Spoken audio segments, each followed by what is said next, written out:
चुको इनू बंद करो, चुक के गमले बेच रखो। आपकी फैमिली क्या इतनी स्ट्रांग थी, आप इतने स्ट्रांग फाइनेंशियल बैकग्राउंड से थे कि 5 साल आफ्टर ग्रेजुएशन विदाउट अर्निंग आप एक कॉलेज में लगे रहे? आप कैसे एक्सपेंसेस मैनेज करते थे? इसने तो सिर्फ और सिर्फ किसी भी जगह पे पोस्टिंग लेनी है, हज़ारों लाखों कमाने हैं और वहाँ से निकल जाना है। यार ये तो रेडियाँ वाले जो हैं इनको हटाते हुए मुझे बड़ा फील होता है, तुम्हें नहीं फील होता? कई दफ़ा आपको अखलाकी हदूद को अबूर करना पड़ता है प्रोफेशनल ड्यूटी को निभाने के लिए। आप मुझे कहें कि 4 दिन छुट्टी लेके आप अय्याशी कर लें, तो उन 4 दिनों में जो काफ़ी ज़्यादा लॉस होगा वो मेरा खुद भी दिल नहीं करेगा अगर मैं एक सेंसिबल बंदा हूँ। मेरा एक गनमैन है तो उसका काम ये है कि मुझे वहाँ पे प्रोटेक्ट कर सके, मेरी मोहल्ले की दुश्मनियों को ख़त्म करे। अगर हम इसी कल्चर को इसी तरह बढ़ाते रहेंगे तो क्या पाकिस्तान में भी वो प्रेशर उसी तरह नहीं बढ़ता रहेगा? पब्लिक जो है वो अपने आप से तो बिल्कुल रिलेट नहीं कर सकती। गाड़ियाँ, मुलाजिमीन, दफ्तर, बेहतरीन दफातर, बेहतरीन घर। एक अननेचुरल किस्म का हेट एक सरकारी मुलाजिम के खिलाफ है, उसकी कोई जस्टिफिकेशन नहीं है। अगर आप ये समझते हैं कि वो करप्शन करता है, उनमें से कितने हैं जो करते हैं? हर बंदे को पता है ये असिस्टेंट कमिश्नर की गाड़ी है, हार्डली ही कोई इसको लेके जो है ना उसके ऊपर नंबर लगा हुआ है, बत्ती लगी हुई है, इसको लेके मालूम जब्बा फिरने चला जाए। अभी रिसेंटली एक वीडियो वायरल थी, वो उसने कहा कि जी मेरी बेटियां हैं कुछ, तो ये मैंने बाहर रखा हुआ है, रखा रहने दें, मुझे को देख के आ जाता है लेने, तो आपने कहा यार रख लें। जो फ्रूट की रेडियां उल्टा देते हैं, आपने भी देखा होगा। और एक चीज़ जो पब्लिक में है, बच्चे तो ये वो होते हैं जो CSS करते हैं, जो टॉपर्स होते हैं, जब आप अकेडमी में जाते हैं तो वहाँ पे ऐसा ट्रेन किया जाता है। तो मैंने ये देखा है कि वो शायद एक आधा जो है ना उनके धक्का लगने से फ्रूट नीचे करो, बाकी खुद गिरा देते। असिस्टेंट कमिश्नर की सैलरी कितनी होती है? बिस्मिल्लाहिर्रहमानिर्रहीम। वेलकम टू सैयद मौज़ बुखारी पॉडकास्ट। हाज़रीन, हमारे आज के मेहमान इंतहाई नफीस और अवाम दोस्त शख्सियत हैं और अपनी अवाम दोस्ती और अपने खुश अखलाक़ी की वजह से सोशल मीडिया पर हमेशा मुस्बत तौर पर नुमायाँ रहते हैं।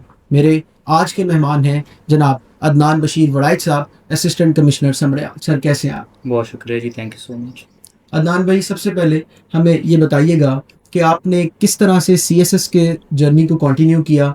हमें आपकी फेसबुक प्रोफाइल से पता चला कि आप मुसलसल नाकामियों के बाद आपने अपनी 5th अटैम्प्ट में अपना PMS क्लियर किया।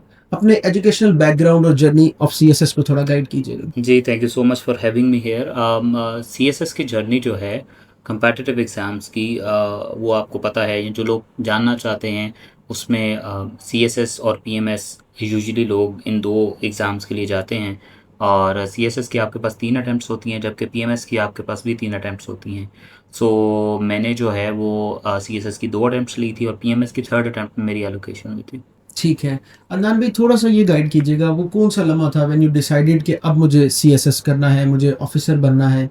और फिर आपकी फैमिली क्या इतनी स्ट्रांग थी, आप इतने स्ट्रांग फाइनेंशियल बैकग्राउंड से थे कि 5 साल आफ्टर ग्रेजुएशन विदाउट अर्निंग आप एक कॉलेज में लगे रहे? आप कैसे एक्सपेंसेस मैनेज करते थे? बड़ा रेलिवेंट सवाल। और बड़े लोग जो इस फील्ड में आते हैं उनके लिए जो सबसे मुश्किल चीज़ होती है वो यही होती है कि वो अपनी इस जर्नी के दौरान अब ऑब्वियसली इसकी एक अपनी कॉस्ट है जो आप बेयर करते हो। आपको कहीं पर एडमिशन लेना है, प्राइवेट आपने किसी एकेडमी में पढ़ना है, कोई टेस्ट सेशन कंडक्ट करना है, everywhere it has a cost. तो डेफिनेटली आपकी बात तो ठीक है कि आप जब ग्रेजुएट हो जाते हो तो you are at a that stage कि आप फिर घर वालों से पैसे उस तरह मांगते भी नहीं हैं और आपको थोड़ी सी शर्म और झिझक भी महसूस होती है। तो इस सारी जर्नी के अंदर व्हाट आई डिड वाज, मैंने एक इसी तरह के इंस्टीट्यूशन के अंदर I started doing a job. मैंने वहाँ पे जॉब करना शुरू कर दी। तो मैं मॉर्निंग में सुबह जो है तकरीबन आप समझ लें कि 12-1 बजे तक मेरा अपना टाइम होता था जिसमें मैं तैयारी किया करता था। और सेकंड शिफ्ट में जाके तकरीबन जो है आप यूँ इमेजिन कर लें कि 12-1-2 बजे के बाद से लेके ऑनवर्ड्स टिल रात 9 बजे तक मैं वहाँ पे जॉब किया करता था। सो वो जो जॉब है वो सॉर्ट ऑफ एक तो मेरे इंटरेस्ट की थी क्योंकि वो काम वही था जो मुझे करना था। सो वो काइंड ऑफ जो है वो चीज़ें अल्हम्दुलिल्लाह वो उस तरह मैनेज होती गई। अदरवाइज अदरवाइज़ तो फाइनेंशियल क्रंच और प्रेशर तो था ही था, थ्रू आउट चला भी, लेकिन ये है कि उसमें आप को अगर देखूं मैं तो ज़रूरी नहीं है कि आपका बैकग्राउंड अगर बड़ा स्ट्रांग है तो तब भी, लेकिन ये एक अपनी एक नेचर ह्यूमंस की ऐसी हो जाती है उस पर्टिकुलर पॉइंट इन टाइम के ऊपर कि आप समझते हैं कि यार अब मैं किस मुंह से जो है ना वो घर से मांगूँ ये वो। तो अल्लाह का शुक्र था कि मैंने फिर पैरेलल दिन में जॉब करता था, मॉर्निंग में पढ़ता था, सो इस तरह करके मैंने उसको मैनेज करने की कोशिश की। मुझे काइंडली ये बताएं कि आप जानते हैं पाकिस्तान में अब CSS अकेडमीज़ का कल्चर बहुत ज़्यादा आम है। आपकी भी कुछ सैटारिकल वीडियोस भी मैं इस पर देख चुका हूँ। मुझे जिस तरह वो एक मूवी थी इंडिया में हमने देखी 12th पास, उसमें वो पहले जाता है यूपीएससी की ट्राई में, उसको कोई अकेडमी दाखिला नहीं देती। When he clear the UPSC, तो उसके बाद क्या होता है कि वो आ जाती हैं और दे ट्राई कि इसका नाम हमें मिल जाए, दे वांट। क्या पाकिस्तान में भी ये कल्चर है? क्या अकेडमीज़ यहाँ पर भी टॉपर्स को ग्रैब करती हैं, या यहाँ पर भी जो स्टूडेंट्स पर एक प्रेशर का माहौल है उसमें अकेडमीज़ का क्या किरदार? देखिए वो एक जो है ना अंग्रेज़ी कहावत है कि success has many fathers whereas failure is an orphan, right. जो कामयाबी है ना उसके हज़ार बाप होते हैं, और ये मेरी और आपकी तयन करदा इंसानी नेचर नहीं है। ये सिंस टाइम में मेमोरियल से चल रही है और ये भी चलती जाएगी। एग्जैक्टली 100% एग्जिस्ट करती है एवरीवेयर। और ये it is not only about just CSS exam. ये CSS एग्ज़ाम से आप हट के भी देखेंगे ना, तो जिस फील्ड के अंदर जहाँ पे भी आपको लगता है कि किसी ने मैट्रिक में हाईएस्ट अचीवर है, उसको कॉलेज वाले ट्राई करेंगे कि वो अपने पास ले 100% स्कॉलरशिप दे के, क्योंकि ये एक ऐसी बिज़नेस अपॉर्चुनिटी है। हमारे यहाँ अनफॉर्चुनेटली हमने एजुकेशन को हमने एक बिज़नेस अपॉर्चुनिटी और कमोडिटी में ट्रांसफॉर्म किया हुआ है। अगर आप मुझसे मॉरली पूछें तो आई बिलीव सो कि शायद ये गलत हो, लेकिन अगर मुझसे आप इकोनॉमिक सेंस में पूछेंगे तो आई बिलीव कि ये उनका राइट है to fight for it. To answer your question precisely, मेरे हाल से 110% यहाँ पे एकेडमी के कल्चर के अंदर चीज़ें ऐसे ही चल रही हैं। आप के लिए बड़ा आसान है। पुराने टाइम पे हम सुना करते थे कि there was used to be a college initially. वो क्या करते थे कि मैट्रिक के अगर उनके एग्ज़ाम की कोई टॉपर होता था उसको मेहरान गाड़ी भी दे देते थे। तो ये देखें दुनिया चलती है इंसेंटिवाइजेशन पे। अब ये जो ऑफिसर्स क्वालिफाई करते हैं, आपको मैं अगर इंटरेस्टिंगली बताऊं तो एक रात पहले तक अगर कोई टॉपर भी है और उसने कल को टॉप कर जाना है, एक रात पहले तक भी उसको इल्म नहीं होता कि उसने टॉप करना, और अगले किसी एकेडमी को भी ये इल्म नहीं होता कि कल उठ को उन्होंने सबसे ज़्यादा प्रोटोकॉल उसको देना है। But this happens. बट मैं आपको बोलूँ, अब जितनी ज़्यादा चीज़ें इवॉल्व हो रही हैं ना, अब बच्चों को ये चाहिए कि वो बजाय ये कि किसी एकेडमी में सिर्फ इसलिए जाएं कि उस एकेडमी ने 100 जो है वो 200 300 400 पोजीशंस को जो है ना वो क्लेम कर लिया है, वो इसलिए नहीं जाएं। वो इसलिए जाएं कि यार व्हाट डू दे ऑफर। देखिए इन्फॉर्म्ड चॉइस है ना। अब फॉर एग्जांपल मैं और आप यहाँ पे बैठे हुए हैं, आप मुझसे कोई सवाल पूछ रहे हैं, आई एम नॉट बाउंड कि मैं आपके हर एक सवाल का जवाब दूं। मैं देखूंगा कि यार कौन सा ऐसा सवाल है जो मेरी पर्सनैलिटी के अगेंस्ट जाएगा या मेरे लिए प्रॉब्लमेटिक होगा। तो दुनिया में हर एक चीज़ की इन्फॉर्म्ड चॉइस होती है। हम भीड़ चाल चलने वाली कौम बन गए हुए हैं अनफॉर्चुनेटली इन एकेडमिक्स। हमें लगता है कि हमारा बच्चा फ़लाँ इंस्टीट्यूट में गया, उसने उसको इतने ज़्यादा ग्रेड्स लेके दिए, इसका मतलब है सारे वहाँ पे जाएं। हर बच्चे की कैपेसिटी डिफ़र करती है, हर बंदे हर इंस्टीट्यूट की इंडिविजुअलिटी है।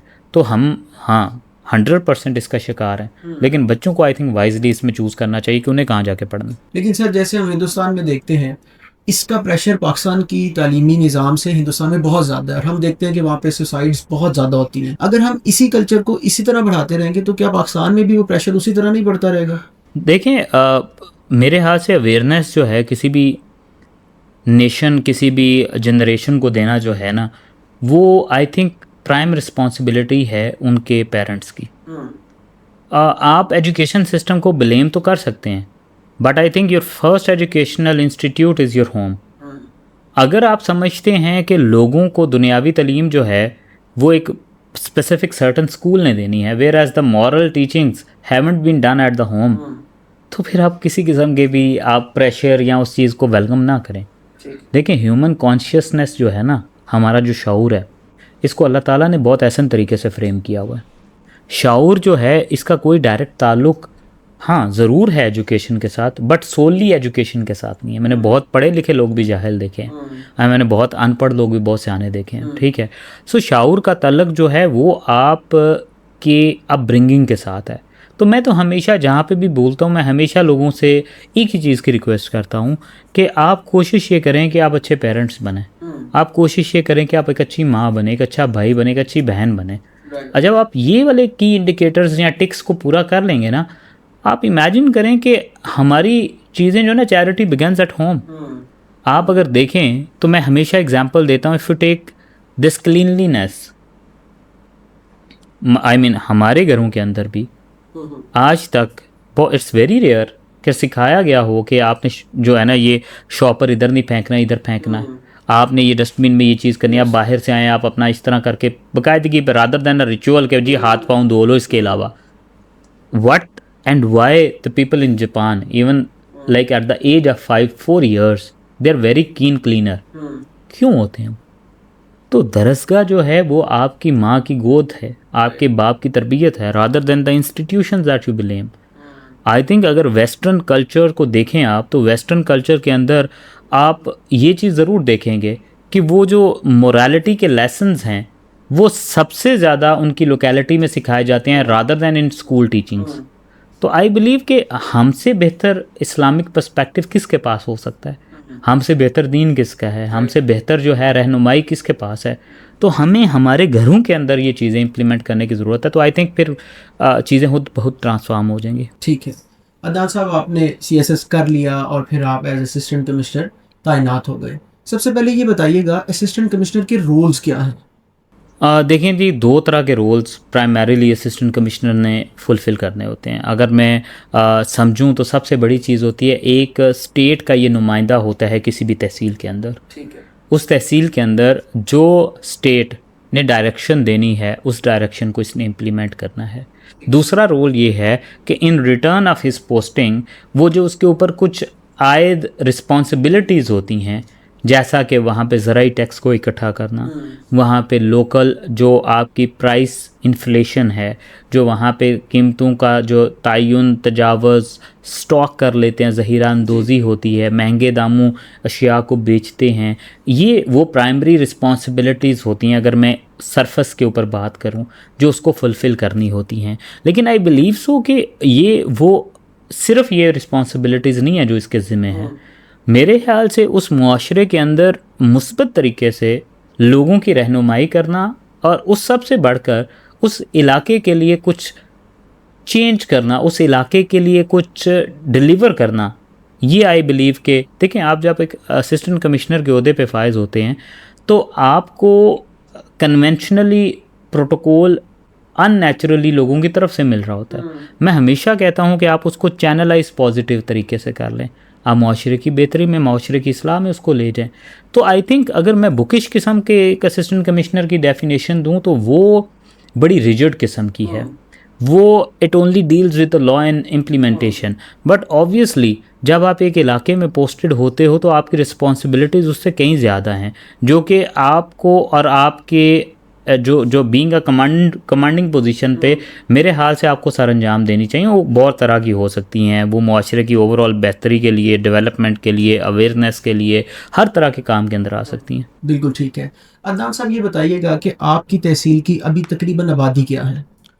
मेरी तहसील की अप्रॉक्सीमेटली आई थिंक आबादी 4.5 लाख 4.5 लाख आबादी है। मैं यही पूछना चाह रहा था कि एक्सपेक्टेशंस वर्सेस ग्राउंड रियलिटी, क्या आप लोगों को इतनी मराहत, इतना कुछ मिलता है? क्योंकि पब्लिक तो बहुत एक्सपेक्ट करती है, वो 4.5 लाख लोग हैं, उनको शायद आपसे बहुत एक्सपेक्टेशंस है, आपको टाइम देने में भी प्रॉब्लम है। फिर हम सोशल मीडिया पर आवाम की बढ़ास भी देखते हैं, तो ये ऑब्वियसली ब्यूरोक्रेसी के ख़िलाफ़ भी चीज़ें हमें नज़र आती हैं। तो क्या आपको लगता है कि इसमें अगर हम इन तहसीलों को स्प्लिट करें और ज़्यादा अफसर्स हों तो उससे मसाइल हल हो सकते? देखें, ऑब्वियसली गवर्नमेंट ने इस साइड को भी देखना होता है कि नेशनल एक्सचेकर के ऊपर भी इतना ज़्यादा बर्डन ना हो। अगर आप मरात की बात करें तो मरात जितना मेरे हाथ से एक अननेचुरल किस्म का हेट एक सरकारी मुलाजिम के ख़िलाफ़ है, उसकी कोई जस्टिफिकेशन नहीं है। अगर आप ये समझते हैं कि वो करप्शन करता है तो उनमें से कितने हैं जो करते हैं और कितने हैं जो नहीं करते। मैं I am not here to defend any सरकारी मुलाजिम, but at the same time मैं समझता हूँ कि एक क्लैरिटी ऑफ माइंड होना चाहिए। आप किसी प्राइवेट इंस्टीट्यूशन, प्राइवेट ऑर्गेनाइजेशन को देखें, आप देखें कोका कोला को देखें, आप किसी पाकिस्तान की बड़ी जो है ना वो एजेंसी को देखें, तो आपको जो पे पैकेज देते हैं, ये जो आपको प्रोटोकॉल देते हैं, क्या वो गाड़ी नहीं देते? आपको देते हैं। क्या वो आपको रहने का, रहाइश का अलाउंस देते हैं? देते हैं। वो तनख्वाह, सरकारी तनख्वाह से भी डबल ट्रिपल देते हैं। बट क्यों ऐसा होता है कि वहाँ पे एक हेट नहीं जाता है? क्यों हेट जनरेट नहीं होता? एंड यू नेवर नो कि वो किस लेवल की करप्शन भी करते होंगे। रीज़न सिर्फ ये है कि सरकारी मुलाजिम जो है उसको पोर्ट्रे नेगेटिवली किया गया है। उसको यूं समझा गया है कि इसने तो सिर्फ और सिर्फ किसी भी जगह पे पोस्टिंग लेनी है तो उसने वहाँ पे हज़ारों लाखों कमाने हैं और वहाँ से निकल जाना है। हालांकि आप ये सोचें कि एक सरकारी मुलाजम सुबह से लेके कोई हमारे टाइम की कोई हदूद नहीं होती। मैं अगर दफ्तर में 9 बजे आ गया हूँ, 10 बजे आ गया हूँ, मैंने दफ्तर से कब वापस जाना है इसका कोई तयन नहीं है। मैंने रात को क्या क्या ड्यूटी करनी है, मैंने 12 बजे तक अपने फ़ोन को देखते रहना है कि किसी किस्म की कोई स्टैंडिंग इंस्ट्रक्शन ना आ जाए। मैंने ईद के तीनों दिन अपनी तहसील में रहा, सारे एसी साहिबान अपनी अपनी तहसील में रहे। ईद के बाद भी इवन के कई जगहों पे लोगों से जाने नहीं हुआ। उसके अलावा आपको सरकार बड़ी ऑनरेबल पे देती है, मतलब उसमें आपका अच्छा खासा गुजारा हो जाता है, एक प्रेस्टीज मिल जाती है। लेकिन बात यह है कि हमने बस एक, जिसे कहते हैं ना, एक अननेसेसरी किस्म का हेट जनरेट किया हुआ अगेंस्ट अ सरकारी मुलाजम। सबसे मेरे हाल से अगर आप देखें तो मुश्किल तरीन जो है वो अगर ड्यूटी है तो एक गवर्नमेंट सर्वेंट की है जिसकी कोई छुट्टी नहीं है। आई मीन आप मुझे कहें कि 4 दिन छुट्टी लेके आप अय्याशी कर लें तो उन 4 दिनों में जो उस तहसील के अंदर काफ़ी ज़्यादा लॉस होगा वो मेरा खुद भी दिल नहीं करेगा अगर मैं एक सेंसिबल बंदा हूँ। ठीक है, सो आई थिंक वो अननेचुरल हेट को कम होना चाहिए। लेकिन अदनान भाई, हम देखते हैं कि प्रोफेसर्स भी तो सरकारी मुलाजमीन हैं और उनके और आपके दरमियान हेट एज पर एज मुराद दोनों में बहुत फ़र्क है। शायद आवाम जब ये देखती है कि बहुत बड़ा डिफरेंस है, आप पब्लिक जो है उससे आपको वो अपने आप से तो बिल्कुल रिलेट नहीं कर सकती। गाड़ियाँ, मुलाजमीन, दफ्तर, बेहतरीन दफातर, बेहतरीन घर, तो शायद ये एक एस्पेक्ट है जहाँ पे उन्हें ओवरपेड लगते हैं आप अपने स्केल के हिसाब से भी और अपनी कौमी ख़जाने पर भी। देखें जी, बात ये है, एक जो टीचर होता है, मैं खुद भी एक टीचर हूँ, ठीक है, और एक टीचर अगर 17 स्केल में है तो उसकी रिस्पॉन्सिबिलिटी, वो उसकी नेचर थोड़ी डिफरेंट है। जबकि अगर असिस्टेंट कमिश्नर 17 स्केल पे है तो उसकी जॉब की नेचर डिफरेंट है। अभी टीचर अगर 17 स्केल पे एक लेक्चरर हों तो उनका यूजुअली अवकात क्या होते हैं, ऑफिस क्या होते हैं? 1 बजे ऑफ हो जाता है। 1 बजे ऑफ हो जाता है, वीकेंड्स भी ऑफ होते हैं, वीकेंड्स भी ऑफ होते हैं, ठीक है, गर्मियों की छुट्टियां होती हैं। तो एक असिस्टेंट कमिश्नर को कौन सी छुट्टी होती है? एक छुट्टी के लिए आपको 100 दफ़ा देखना पड़ता है कि आपके अरबाब जो आपके सीनियर हैं, डिप्टी कमिश्नर वगैरह, कमिश्नर आपको छुट्टी देते हैं कि नहीं। जहाँ तक ये मिसकंसेप्शन है ना कि बड़े लेविश और लग्जरी घर हैं, मैं आपको ऐसी हज़ारों जो है ना अपना इंस्टेंसेस गिनवा सकता हूँ, बहुत सारी ऐसी तहसीलें बता सकता हूँ जहाँ पे अभी भी घर ऐसे हैं जो अंडर कंस्ट्रक्शन हैं या बने हुए नहीं हैं या मखदूश कंडीशन में पुराने चले आ रहे हैं। अब देखिए, जो गाड़ी आपको मिलती है, क्या उस गाड़ी में हफ्ते में कोई एक आधी दफ़ा आप अपने पर्सनल यूज़ के लिए निकलेंगे? राउंड द क्लॉक, मैं जहाँ पे लास्ट मेरी पोस्टिंग थी वहाँ पे वो सारे का सारा एरिया बेले का था, वहाँ पे मंडी साइड, वहाँ पे छोटी को गाड़ी जा ही नहीं थी सकती। आई मीन इस गाड़ी के ऊपर मुझे डर लगता था फ्लड्स के दिनों में कि बह ना जाए कहीं पे। तो ये सरकार ने गाड़ियाँ क्यों दी हैं? आप इसको इस तरह क्यों नहीं सोचते कि गाड़ियाँ इसलिए मिली हैं कि ताकि जिस तरह की क्लाइमेटिक कंडीशन हो, जिस तरह की एडवर्सिटीज़ हो, हमें मोस्ट ऑफ द टाइम्स ये गाड़ियाँ खेतों में उतारनी पड़ती हैं मौके देखने के लिए। तो ये हमारी लग्जरी के लिए 4x4 नहीं मिला हुआ हमें। और मैं आपको यकीन से बताऊं, कोई भी असिस्टेंट कमिश्नर इस गाड़ी के अंदर अय्याशी नहीं करता होगा, ना ही कोई प्रेफर करता है। हर बंदे को पता है ये असिस्टेंट कमिश्नर की गाड़ी है। हार्डली ही कोई इसको लेके जो है ना, उसके ऊपर नंबर लगा हुआ है, बत्ती लगी हुई है, इसको लेके जो है ना वो अपनी फील्ड को छोड़ के तहसील को मालूम जब्बा फिरने चला जाए। अगर कोई जाता है तो बहुत गलत करता है, ठीक है, लेकिन मैं आपको मेजॉरिटी की बात बता रहा हूँ। ये गाड़ी जो है ये सिर्फ इसलिए है कि गवर्नमेंट की, स्टेट की एक जो रिट भी होती है वो भी ऑनरेबल तरीके से इम्पोज्ड हो। आप मुझे खुद बताएं, अब यहाँ पे जिस तरह के सिचुएशन बन रही हैं, जिस तरह का एक टाइम पीरियड चल रहा है, अगर सरकारी मुलाजिम जिसने एक दिन में, शायद मैं कहीं दिन ऐसे होते हैं 300-300 किलोमीटर मुझे सफ़र करना पड़ता है, कभी एक तूलो अर्ज में, कभी दूसरे, कभी यहाँ वहाँ पे। अब गाड़ी ही ऐसी हो जो आधे रास्ते में बंद पड़ी हो, आधे रास्ते में बंद पड़ी हो। तो सरकार जो है वो हमेशा देखें, अगर प्राइवेट जगह, प्राइवेट इंस्टीट्यूशन, प्राइवेट ऑर्गेनाइजेशन अपने बंदों को लुक आफ्टर कर सकती हैं, तो फिर सरकार क्यों नहीं कर सकती? और देखें, प्राइवेट बंदे भी 4-5 बजे घर चले जाते हैं, एक गवर्नमेंट ऑफिसर के लिए देयर इज़ नो ऑफ। तो आप इस चीज़ को देखें, और मेरे ख्याल से लोग, अब लोगों की परसेप्शन बदल रही है। अब दे हैव रियलाइज्ड के नहीं, अब थोड़े हर फील्ड में लोग बुरे हो सकते हैं, लेकिन बाय लार्ज जो है, एट लार्ज ब्यूरोक्रेसी जो है is basically turning the area और the locality into a good area.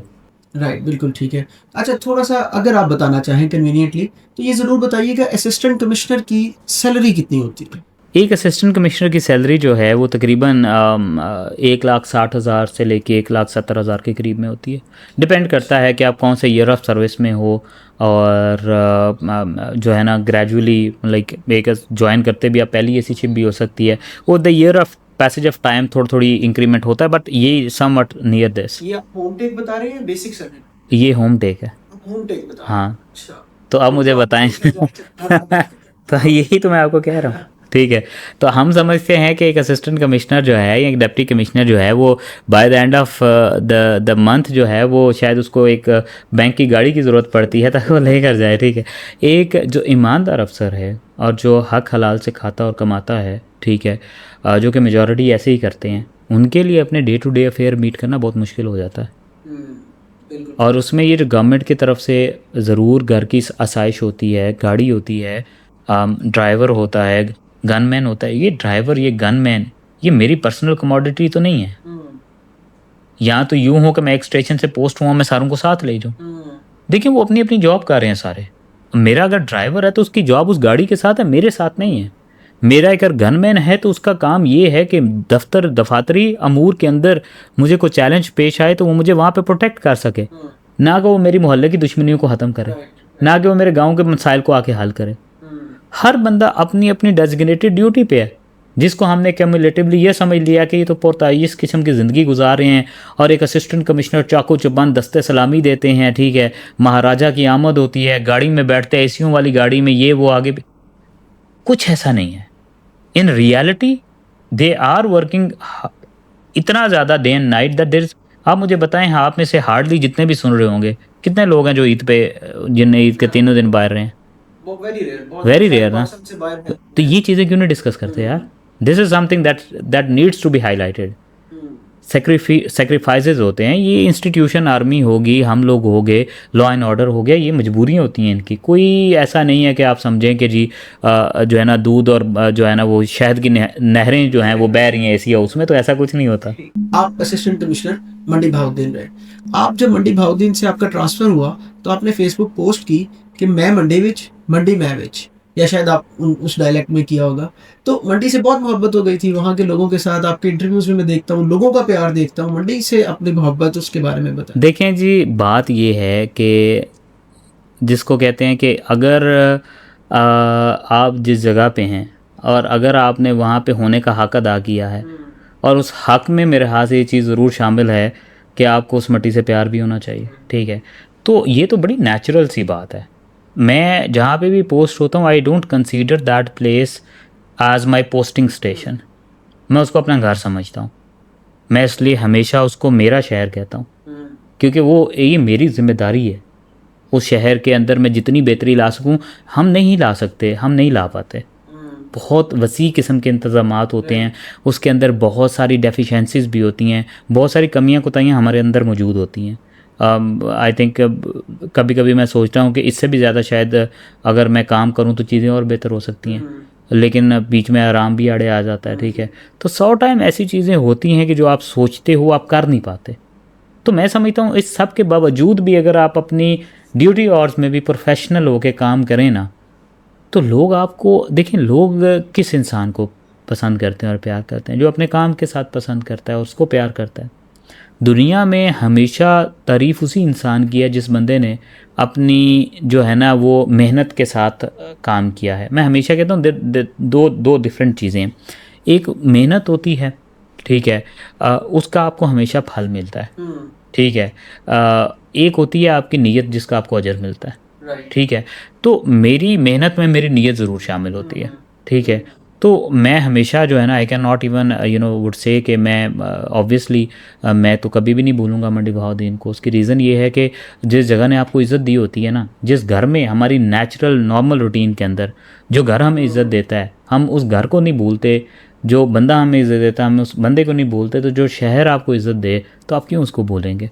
तो इसलिए मैं मेरी हमेशा रिस्पेक्ट रिगार्ड। और मेरे हाथ से पुराने ज़माने के अंदर अगर आप देखें तो जो बड़े सीनियर ब्यूरोक्रेट्स हुआ करते, जो आप बीती लिखा करते थे अपनी अपनी शहाबनामा आगे पीछे, उनमें आप देखें ना तो वो क्या होता था, वो क्या कहानी होती, क्यों लोगों को वो अच्छी लगती थी? क्योंकि वो अवामी लोग होते थे और वो अवाम के अंदर रहना पसंद करते थे। उनकी अवाम के साथ वालेहाना अकीदत होती थी और वो सारी चीज़ें जो हैं वो कुल मिला के जो है ना वो उस इलाके में उनकी और उस इलाके की पहचान और शनाख्त का बायस बनती थी। तो हम तो उनके मुकाबले में कुछ भी नहीं है, लेकिन कोशिश ये होती है कि आप लोगों में इतना रच बस जाएं कि आपको भी पता लगे कि आप घर में बैठे हैं और उनको भी पता लगे कि हमारे पास कोई बंदा है। ठीक है अदनान साहब, आप जब प्रोफेशनल होते हैं तो प्रोफेशनल लाइफ में और अखलाकियात में कई दफ़ा एक बिल्कुल हल्की सी लकीर होती है। कई दफ़ा आपको अपनी सर्विस की वजह से क्रूअल होना पड़ा है, जिसके बारे में बाद में सोचा हो? देखें, ज़िंदगी में आप आई स्टिल रिमेंबर दैट मेरा एक दोस्त है, उसकी जो है ना कोई लेटली पोस्टिंग हुई है ना, तो उसने मुझे बोला कि जी अपना यार ये तो रेडियां वाले जो हैं इनको हटाते हुए मुझे बड़ा फ़ील होता है कि मैं इनको हटाऊंगा तो तुम्हें नहीं फ़ील होता? तो मैंने कहा यार अब ना आप देखेंगे कुछ दिन बाद ना मुझे इस बात का दोबारा जवाब देना ना। 4-5 दिन के बाद मैंने दोबारा डिस्कशन की तो मुझे कहता नहीं अब मैं हटा देता हूँ। मैंने कहा क्यों, क्या वजह ज़रूर, क्या मुझ क्यों हटाते हो उन्हें? उन्होंने कहा जी अपना कमिश्नर गुजरते हैं वहाँ से, डीसी गुजरता है, मुझसे पूछता है कि यार ये इनकी जगह ये तो नहीं है, इनको यहाँ क्यों खड़े करने, मजबूरी मुझे हटाने पड़ते हैं। देखिए, किसने कह दिया है कि प्रोफेशनलिज्म और अखलाकियात दो डिफरेंट चीज़ें हैं? नहीं, कई दफ़ा आपको अखलाकी हदूद को अबूर करना पड़ता है प्रोफेशनल ड्यूटी को निभाने के लिए। फॉर एग्जाम्पल शायद आपकी कई वीडियोस में देखता हूँ कि वो अभी रिसेंटली एक वीडियो वायरल थी, वो उसने कहा कि जी मेरी बेटियां हैं कुछ, तो ये मैंने बाहर रखा हुआ है, रखा रहने दें, मुझे को देख के आ जाता है लेने, तो आपने कहा यार रख ले। अब प्रोफेशनली तो आपको उसको अलाउ नहीं करना चाहिए था ना, लेकिन आपने अखलाकी तौर पे उसे कहा रख ले। मैं इस सेंस में देखें, मेरी बात सुने, आप की जो ड्यूटी होती है उसकी जो इंस्ट्रक्शंस होती हैं उनमें से किसी इंस्ट्रक्शन में देखें हमने ना 2-3 चीज़ें देखनी होती हैं। सबसे पहली बात तो ये है कि क्या उसकी उस दिन वो जो बाहर चीज़ उसने रखी हुई थी रख देने से या फिर जिस तरीके से मैंने उसको डील किया है, इन दोनों तरीकों में से कौन सा ज़्यादा इफ़ेक्टिव था? देखें, स्टेट की रिट जो है आप मेरी तहसील में आके देख लें, अल्हम्दुलिल्लाह इन्फोर्स्ड है हर जगह पे और लोग विलिंगली कर रहे हैं। देखिए, 2 तरीके होते हैं, एक होता है हार्ड पावर का कॉन्सेप्ट है, एक है सॉफ्ट पावर का। ठीक है, जिसको पॉलिटिकल टर्म्स में अगर आप देखें तो देयर वाज अ टाइम के United States of America had utilized hard power वाला कॉन्सेप्ट, अटैक कर दो, तबाह कर दो, ये कर दो, वो कर दो। फिर came China, use the soft power. Now दुनिया में सबसे बड़ी इन्वेस्टमेंट, सबसे बड़ी ट्रेड रिलेशन, सबसे बड़ी अलायंस चाइना के पास है रादर देन यूएसए। एंड जब भी चाइना का आपके जहन में आता है हमेशा एक सॉफ्ट इमेज आता है। क्या उसके थ्रू उसने अपनी गेंस को अचीव नहीं किया? देखें, वो जो मोहतरम थे, मैं जब बाहर गुजरा बड़ी मामूली सी कुछ उनके जो है गमले शमले बाहर थे, मैं अंदर गया, मैंने जाकर उन्हें बोला कि आप मुझे बताएं, क्योंकि वो रिपीटेडली ऐसे कर रहे थे। मैंने उन्हें बाहर निकला, मैंने बोला कि यार आप इसको अंदर क्यों नहीं रखते? उन्होंने बताया मेरी ये प्रॉब्लम है। देखें, कल वो दोबारा वो नहीं रखेगा, वो मूवेबल प्रॉपर्टी, वो इंक्रोचमेंट थी, इमूवेबल नहीं थी, परमानेंट स्टफ नहीं था। It was more like this गमला टाइप ऑफ थिंग। लेकिन जो उसको मैसेज वहाँ से कन्वे हुआ है ना, वो बाय एंड लार्ज उसने उस काम को पूरा कर दिया। वो बंदा कल से नहीं रखेगा। मैं नहीं गया उसके बाद उधर, बट आई कैन सेफली से दिस कि अगर वो पहले 10 इंच बाहर रख रहा था ना, वो अब शायद 2-4 इंच रखता हो, लेकिन इससे ज़्यादा नहीं। लेकिन क्या वो कोई नेशनल लेवल का इश्यूज था जिसको मैंने उससे एट द स्पॉट रिजॉल्व करवाना था?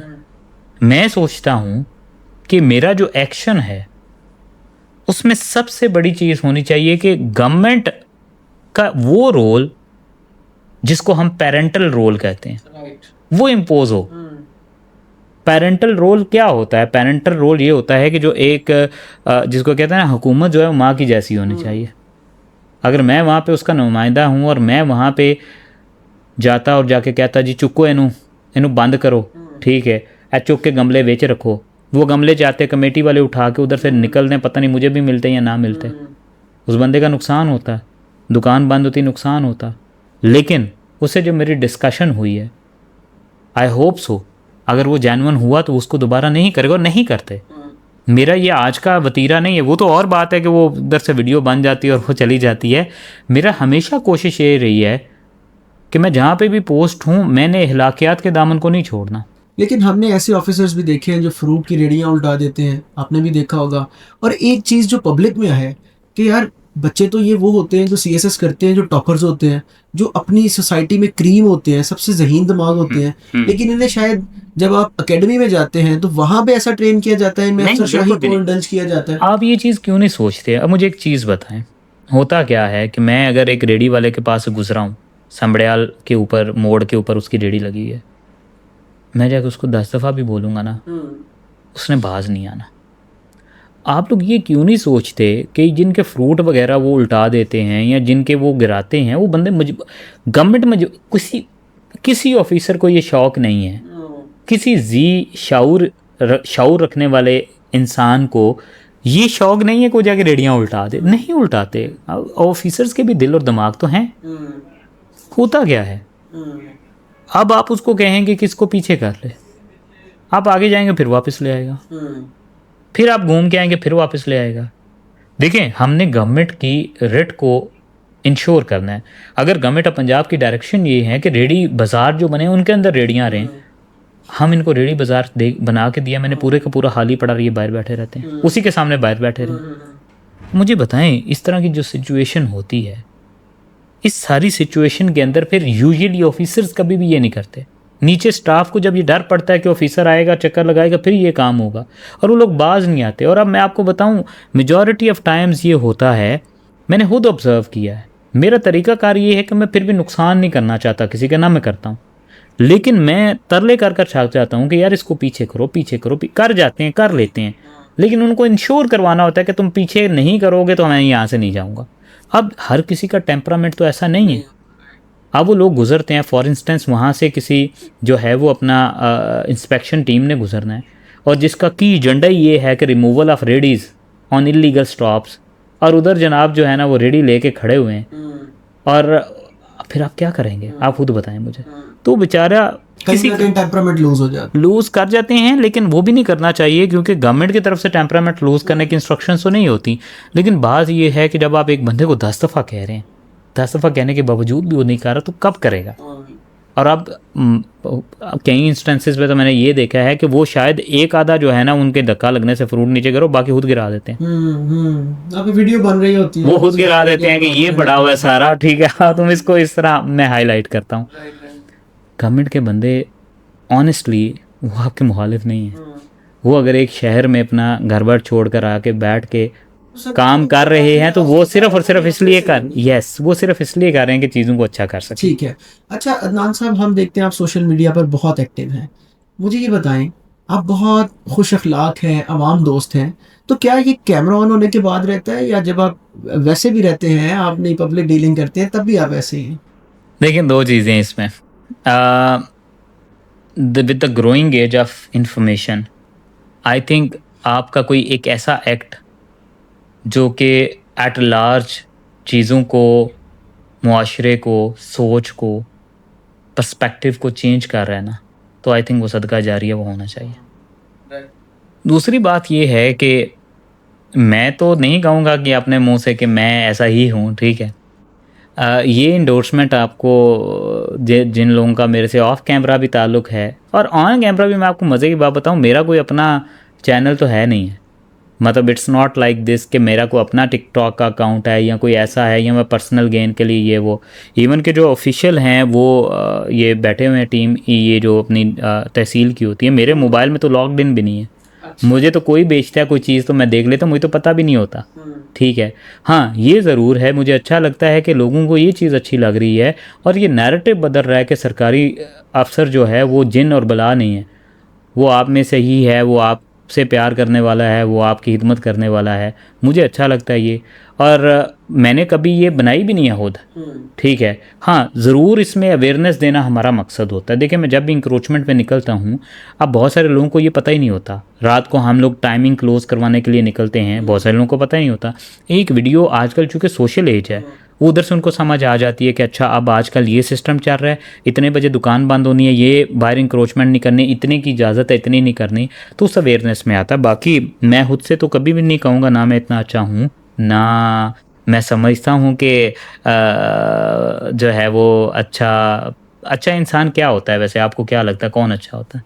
नहीं, ये तो हर इंसान के ऊपर डिपेंड करता है ना कि हाँ। उसकी क्या, वो शायद वो इंसान जो दूसरों को नुकसान नहीं देता, शायद वो बहुत अच्छा हो। मैं देखें मैंने अपनी जो है वो रोज़मर्रा की डीलिंग में ये चीज़ ज़रूर ज़हन में रखी हुई है, हुकूकुल इबाद जो है ना वो मेरी प्रायोरिटी ज़रूर होते हैं। ठीक है, और अल्लाह का शुक्र है काम भी सारा हो जाता है। आप मेरे शहर में आके देखें जितने काम हम कर रहे हैं शायद ही कोई कर रहा हो। ठीक है, उसके साथ साथ किसी की दिल आज़ारी भी नहीं करते। मजबूरी में कहीं जज्बातियात में कुछ हो जाए तो उसके लिए हम जो है ना वो दानिस्ता तौर पे, गैर दानिस्ता तौर पे जो है ना हो भी जाए तो हम जो है उसके लिए माजरत खा होते हैं। लेकिन ये है कि बाय एंड लार्ज लोगों की इज़्ज़त करके उनसे जो है ना वो जितने अच्छे तरीके से आपका काम करवा सकते हैं ना। लेकिन दुनिया में there is only one language. आप दुनिया के किसी कॉन्टिनेंट में चले जाए ना, एक एक्सप्रेशन है मोहब्बत का जो कि कॉमन है और वो होना चाहिए। तो आई थिंक मेरे ख्याल से तो ऑफ कैमरा ऑन कैमरा की बात नहीं है। वो और बात है कि ऑन कैमरा ऐसे चला गया, लेकिन ये है कि ऑफ कैमरा भी अल्लाह का शुक्र है बिहेवियर अच्छा ही है लोगों का। अल्लाह ताला आपको सलामत रखे। आपसे बात करके बहुत अच्छा लगा। इंशाल्लाह बहुत जल्द उम्मीद है कि आपसे दोबारा मुलाकात होगी। Thank you sir, thank you so very much.